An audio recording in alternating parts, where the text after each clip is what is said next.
In an era pulsating with the vibrant richness of the Silk Road, a Shudra found their humble beginnings in the heart of ancient India. Shrouded in the shadows of societal norms, the promise of education and opportunity danced just beyond reach.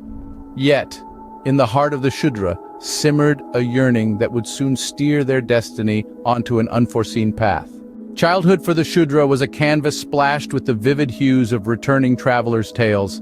Exotic goods, alien customs, and far-off marvels kindled a flame within them. They craved to join the grand spectacle unfurling along the Silk Road, but societal chains and the barriers to education held their dreams hostage. However, the Shudra was a keen observer. They drank in the stories spun by passing caravans, their eyes wide with wonder.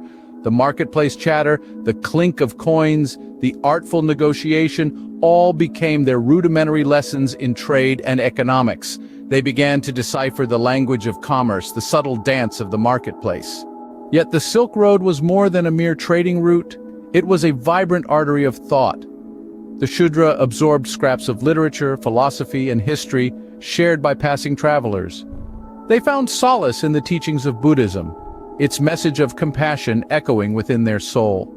Inspired by the transformative essence of the Silk Road, the Shudra began to trade not just goods, but ideas. They became the village's storyteller, igniting dreams of grandeur with tales of distant lands. They introduced new crops and farming techniques, enriching the lives of their fellow villagers. Unity blossomed under their influence. Over time, the Shudra's endeavors bore fruit. They earned respect not just within their community, but also in neighboring villages. Their influence rippled out, transcending societal boundaries. Their message of unity and empowerment resonated far and wide, leaving a subtle yet profound impact on those they touched. And so, the Shudra's journey along the Silk Road became a glowing testament to the route's transformative power. It showed that the exchange of goods, ideas, and cultures along the Silk Road had the power to shape destinies and inspire change, even for those relegated to society's fringes.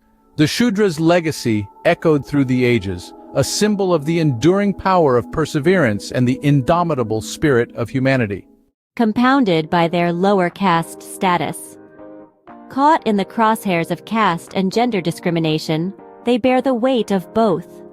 They are often the last to eat, the last to be educated, and the first to be exploited. Their voices are silenced, their dreams deferred. In the face of these systemic barriers, however, many Shudra women are rising. They are challenging societal norms, breaking barriers, and fighting for their rights. They are harnessing the power of education, community, and self-determination to carve out a better future for themselves and their families. Their stories are testaments to resilience and the indomitable spirit of humanity.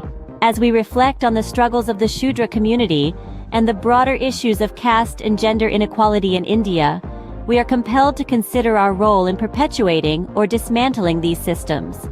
The time has come to challenge our prejudices, to question our assumptions, and to foster a more inclusive society.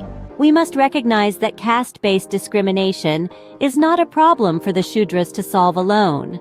It is a societal issue that requires collective action.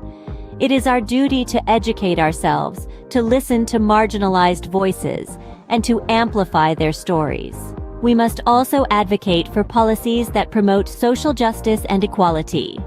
This includes supporting initiatives that provide quality education for all, regardless of caste or gender, and strengthening legal protections for victims of abuse and discrimination. Remember, change starts with us. By taking these steps, we can contribute to a world that values all of its citizens equally, a world where caste and gender do not determine one's worth.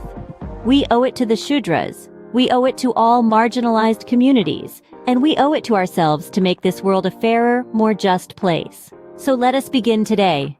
Let us learn, listen, amplify, and advocate. Let us be the change we wish to see.